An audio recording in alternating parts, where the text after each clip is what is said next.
In this video, we're going to talk all about the dark side of identity and how it can keep you stuck in a cycle of chronic pain. We're going to go through two very common examples here, with the first being the achievement identity and the second being the chronic pain identity.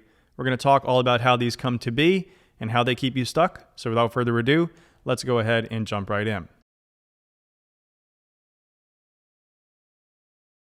So we're going to start here by summarizing the problem on a large, big picture kind of a level, and then we're going to get into more of the details about how this can come to be. So the main problem here when it comes to healing from chronic pain is separating our ego functions from our self-awareness. So most of us go through our days thinking, and we have this constant stream of thoughts going, and then we have this other thought process that is then commenting on that. That's what creates the self-awareness. And then those ego functions, which are normal things that we would do to survive and thrive relative to our physical body, can actually start to cling to that self-awareness process. This creates what's called ego identification. And ego identification, coupled with a strong sense of identity, can be a massive problem. The reason for this is that when we have a threat to that identity, we can actually perceive this threat to this identity on a real physical level.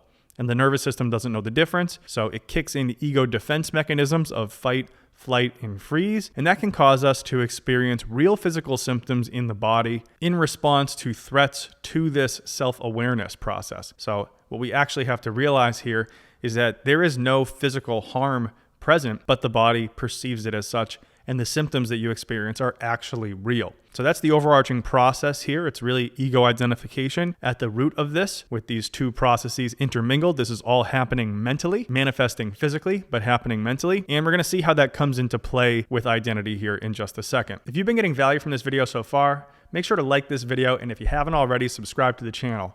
All these things help the algorithm to help me help more people. So when we're speaking about identity, what we're really talking about is someone's personal identity, so their concept of themselves, their own mental model of themselves, and how they fit into their various roles, as well as how they view themselves, their self-esteem. That's all together to make their personal identity. And then we have collective identities that will also inform that personal identity. So let's illustrate how this can go haywire with regards to what I call the achievement identity. So a lot of people in their early life don't have the best self-esteem or aren't getting the emotional attunement they need from their family systems or communities. And so instead of actually getting that emotional regulation, they find that it's not safe to experience emotions or express emotions, but instead a way they can get love and acceptance is to start to achieve in a given domain. So for example, when I was growing up, I decided that to fit in, I would become a really great musician. So my identity started to become a musician. I thought about what that identity was and what it would take to get and to achieve that identity. And I started going to work on that. So what does a musician do? Well, they practice 4 hours a day.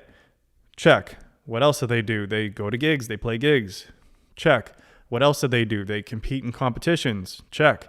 And so by the end of all this, I was in this identity so strongly and had done all those things that I achieved. I graduated high school a year early, full scholarship to Berklee College of Music, went there, I got there, and then I had what would be considered an identity crisis. So you get into this school that's very prestigious, you're achieving at almost the highest level possible, then you see your future in front of you, and what is there in front of you? Well, there's a whole future of continuing to preserve this identity, and honestly, I was pretty happy to do that. But this all changed in the blink of an eye when I started experiencing physical symptoms on a gig. These physical symptoms were then interpreted as a threat to that identity, and because my ego functions of surviving and thriving, regulating and connecting were all tied in with this identity, any threat to this identity then became perceived as a real threat to my physical body.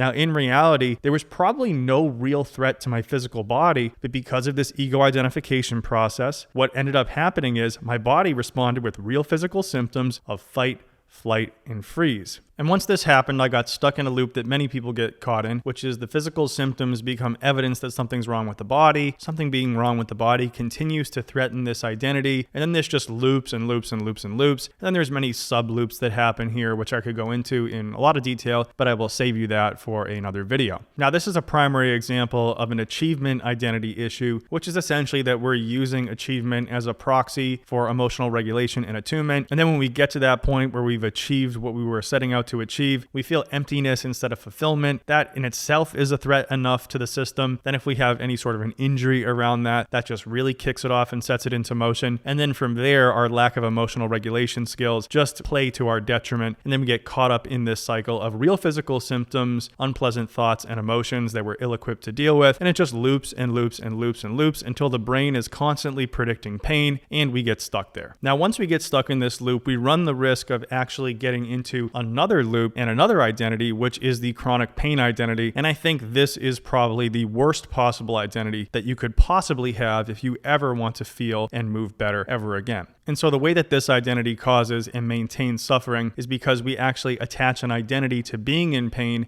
and then our healing actually becomes a threat to that identity. And so that threat to that identity is perceived by the ego functions. We kick in those defenses of fight, flight, freeze. The physical symptoms then become evidence that something's wrong with the body, which then reinforces the identity, causing us to try to heal it. That healing is a threat, and you see that loop just perpetuating itself, which is basically us just getting in our own way and perpetuating symptoms and keeping ourselves stuck in place. Now, this isn't really our fault because this ego identification process that is at the root of all this is really just a natural consequence of being a human being. And for many of us, this will hit us harder or not as hard, depending on a lot of external circumstances, as well as temperamental things and personality. And there's a lot that goes into it. So the purpose of this is not to go back and dig things up and blame. The purpose of this is to understand this root cause so then we can take action that can actually get us out of these loops, dissolve this identity that we're dealing with, and get us into a better place in our lives. So let's talk through a couple of solutions here. This is going to be kind of all over the place, probably like the rest of this video was. So if you are still here at this point in the video, thanks so much for hanging in, and we're going to just cover these in whatever order they come to my mind in. So the first way that we can return these ego functions to their natural state of protecting the physical body is to recognize that this self-awareness process is not in fact a physical body, but is just actually a thought pattern or a mental process that is kind of ping-ponging off itself. So the way that we can do this is to start to return to the body and perceive sensations on a direct raw data level. So tingling, temperature, pressure, all those sorts of experiences without the story attached to them. So learning how to feel those directly without going back up to thought and asking for an interpretation or a second opinion.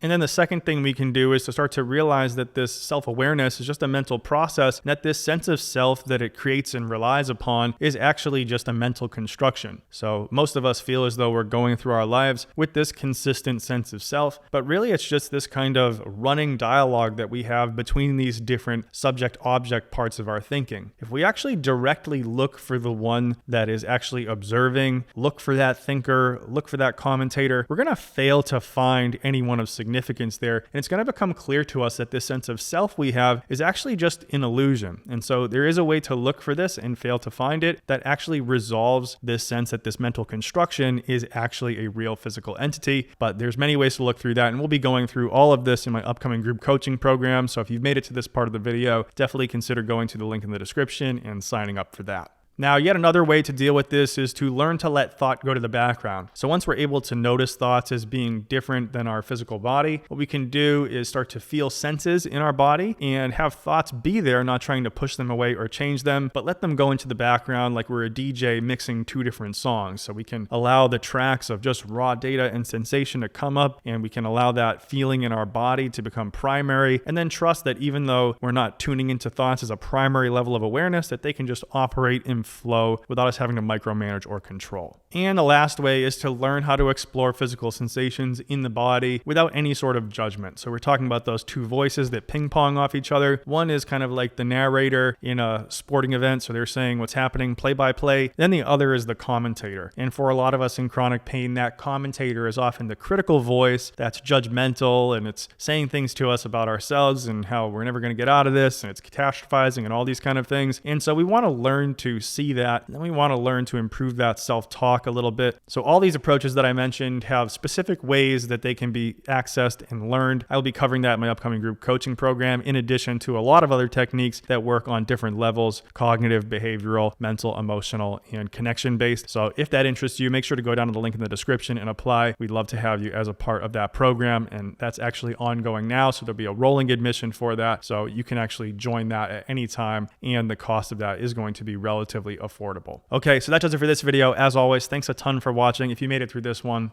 you're the best. And until next time, we'll see you in the next video. Peace.